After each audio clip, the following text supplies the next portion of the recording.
Также в преддверии великого праздника в столице более 20 тысяч якутян возложили цветы к монументу воинам-победителям. Торжественно-траурная церемония «Поклонимся тем великим годам» состоялась на площади Победы. Репортаж Саргаланы Захаровой.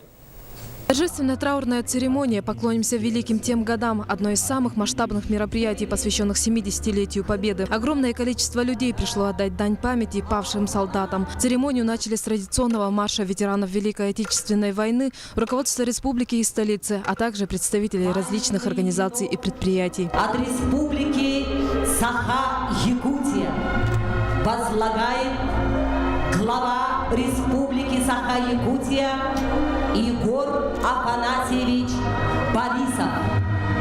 Одним из самых значимых моментов церемонии стала передача частицы вечного огня с могилы неизвестного солдата. Частичку огня главе республики Егору Борисову и председателю Совета ветеранов Якутска Михаилу Попову передал представитель военного комиссариата Якутии Евгений Петунин. Символично, что эстафету также приняли представители молодого поколения, студент Северо-Восточного университета Артем Евмененко и ученик национальной гимназии Витя Рожин. Я очень счастлив и очень горд, что мне предоставилась возможность представлять всю молодежь нашей республики на этом мероприятии и своими руками зажечь вечный огонь. Нам очень хочется, чтобы молодые, вот это принимая эстафету, значит, этого праздника, помнили, что их деды на фронте делали все, чтобы до сего дня не было войны. В этот день почтить память павших воинов пришли не только жители Якутска, но и районов республики. Люди несли фотографии своих близких и родных. Сегодня пришли возложить дань памяти